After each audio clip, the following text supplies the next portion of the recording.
दोस्तों, ये कहानी एक सच्ची घटना पर आधारित है। दोस्तों, कहते हैं कोई भी इंसान खुद को कितना भी ताकतवर कह ले, खुद को कितना भी निडर कह ले, लेकिन रात एक ऐसा पहर साबित होता है जो कि किसी भी हिम्मती इंसान को डरपोक बनाने के लिए काफी होता है, और खासकर जब आधी रात हो। दोस्तों, हमारी आज की कहानी एक ऐसे गांव की है जहां रात होने के बाद इंसान तो दूर, परिंदे तक अपने पर मारने से घबराते हैं। कहते हैं कि ऐसे ही एक गांव में एक स्क्रिप्ट राइटर और उसकी टीम रिपोर्ट तैयार करने गई थी। वहां पहुंचने के बाद जो कुछ भी उनके साथ घटा, उसी की सच्ची दास्तान आज हम उन्हीं के नजरिए से बयां करेंगे। चलिए जानते हैं।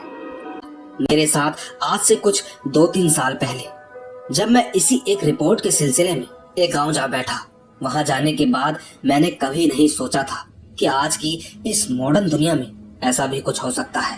दोस्तों, लगभग 2-3 साल पहले हमें एक बहुत बड़ा प्रोजेक्ट मिला। मुझे इस प्रोजेक्ट का हेड बनाया गया था। ये प्रोजेक्ट लगभग 1.5 महीने तक का था। इसी बीच हमें एक ऐसे इंसिडेंट की जरूरत थी जो कि बहुत ज्यादा स्पीशियस हो। इसीलिए हम किसी ऐसे गांव में जाना चाहते थे जहां पर अक्सर ऐसी घटनाएं सामने आती हो।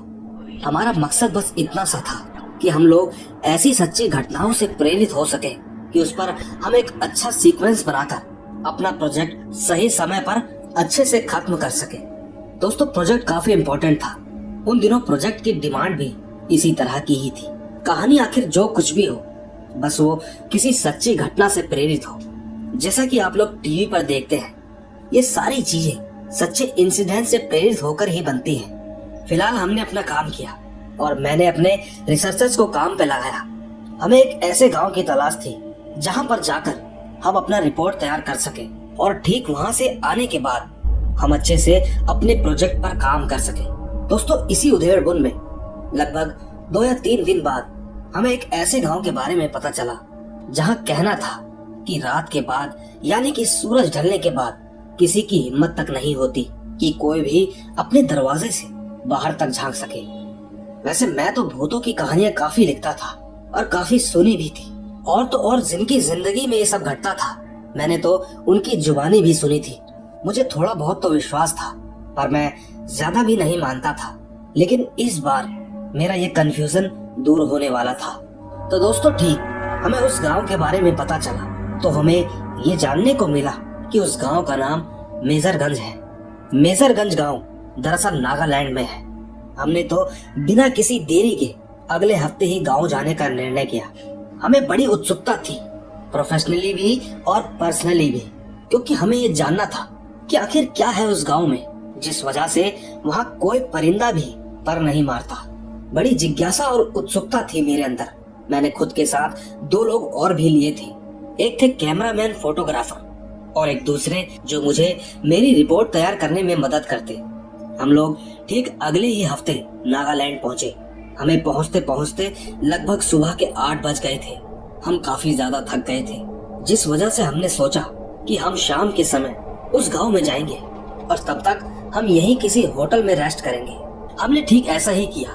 कुछ लोगों से पता चला जहां पर हम रुके थे वहां से लगभग 20 किलोमीटर की दूरी पर थी। हमने सोचा कि 20 किलोमीटर जाने में टाइम ही कितना लगता है, ज्यादा से ज्यादा 1 या 2 घंटा। इसके बाद हम अपने रूम में गए। हम फ्रेश हुए और तकरीबन शाम के 4 बजे मैं होटल के नीचे आया। नीचे पहुंचकर मैंने वहां के स्टाफ से मेजरगंज गांव के बारे में पूछा तो मुझे वहां से कुछ खास जानकारी नहीं मिली। उनके चेहरे के हाव भाव से ऐसा लग रहा था जैसे ही मैंने मेजरगंज गांव का जिक्र किया वैसे ही सबके होश उड़ गए। वहाँ जितने भी वेटर थे वो मेरी तरफ शौक से देखने लगे। सच कहूँ, मुझे तो कुछ भी समझ नहीं आया, लेकिन फिर भी मैंने उनसे पूछा तो मुझे किसी ने कुछ नहीं बताया। मैंने मन ही मन सोचा, आखिर क्या हो सकता है, मतलब क्या वजह है। मैं इस गांव को जिस नजरिए से देख रहा था उसका खौफ तो इससे 100 गुना बड़ा था। हालांकि मैं चुपचाप एक बेंच पर बैठा था, जिसके ठीक 15 मिनट बाद एक शख्स मेरे बगल में आकर बैठ गया और उसने मुझसे कहा कि साहब, आपको मेजरगंज जाना है। मैंने कहा हाँ, जाना तो है, पर कोई बताना ही नहीं चाहता। इस पर उसने कहा, लगता है आपको अपनी जिंदगी से प्यार नहीं है। आखिर ऐसा क्या है जो आपको मौत के करीब ले जा रही है। दोस्तों, मैंने उसे ऊपर से नीचे की तरफ देखा और कहा कि क्या बात कर रहे हो तुम, ऐसा कौन है जिसे अपनी जिंदगी से प्यार नहीं होगा? मैं तो बस एक प्रोजेक्ट के सिलसिले में जा रहा हूँ। दोस्तों, उसे मैंने अपनी पूरी बात बताई। इस पर उसने मुझसे कहा कि साहब, आपने इसी गांव को क्यों चुना? इस देश में और भी गांव हैं, और भी शहर हैं, और भी इलाके हैं जहाँ ऐसे किस्से आए दिन होते रहते हैं। आप शहर से इतनी दूर यहाँ पर आए हैं, आप कहीं और भी तो जा सकते थे। मैंने उससे तुरंत कहा कि नहीं, मुझे ये जगह सबसे बेहतरीन तरीके से पसंद आई। मुझे सबसे खास बात ये लगी कि लोग वहाँ रात में नहीं निकलते, और वैसे भी ये सब अंधविश्वासी चीजें हैं। इनमें से हो सकता है कुछ घटनाएं हुई भी हो, पर इस बात को बड़ा चढ़ाकर इसे बस बना दिया गया है, और हमें तो बस प्रोजेक्ट बनाना है। तो मुझे अपने प्रोजेक्ट के लिए ये जगह सबसे अच्छी लगी। दोस्तों, इस बात पर उस आदमी ने कहा, साहब, मुझे रास्ता पता है, लेकिन मैं आपको इस वक्त नहीं बताऊंगा। दोस्तों, सच कहूँ तो वो आदमी मुझे तो बिल्कुल समझ में नहीं आ रहा था। न जाने क्यों, पर उसे देखकर ऐसा लग रहा था कि जैसे वो मेरे अंदर अंधविश्वास फैला रहा हो। यही सब सोचते हुए मैंने उससे कहा कि तुम बड़े अजीब इंसान हो। मतलब इतने समय से मैं तुम्हें अपनी तकलीफ बयां कर रहा हूँ, न जाने क्या कुछ नहीं बताया तुम्हें, और आखिर में तुम कह रहे हो कि तुम्हें बताऊंगा नहीं। मेरी बात सुनने के बाद उसने कहा कि साहब, किसी की जान को जोखिम में डालना कोई बहुत अच्छी बात तो नहीं। दोस्तों, मैंने उससे बहुत विनती करी, लेकिन वो फिर भी नहीं माना। अंत में थक हार के मैंने उससे कहा कि ठीक है, मैं आज शाम को नहीं, कल सुबह चला जाऊंगा। तुम कम से कम रास्ता तो बता दो। तब जाकर उसने कहीं कहा कि ठीक है साहब, अगर आप कल सुबह जाते हैं तो मैं आपको बता सकता हूँ। साहब, रास्ता कुछ ऐसा है जो यहाँ बेलापुर नाम का डिस्ट्रिक्ट है, उसके आस पड़ोस में कोई गाँव नहीं है। वहाँ से ठीक सामने की तरफ एक जंगल का रास्ता जाता है। उसी रास्ते के बाएं मुड़ते हुए खेतों के रास्ते से हम उस गांव के अंदर जा सकते हैं, क्योंकि वहाँ पर रोड ब्लॉक है। दोस्तों, उसकी बातें सुनने के बाद मैंने तो मन बना लिया था कि जाऊंगा तो मैं आज ही। मैंने तो उस रास्ते को जानने के लिए बस इतना ही कहा था कि मैं आज रात नहीं, कल सुबह जाऊंगा। मैं चुपके से अपने कमरे में दाखिल हुआ। मैंने अपने दोनों साथियों को रास्ते के बारे में जानकारी दी और उनसे कहा कि वो लोग अपना सामान पैक कर लें। दोस्तों, हम लोगों को होटल से निकलते निकलते लगभग शाम के 6 बज गए थे।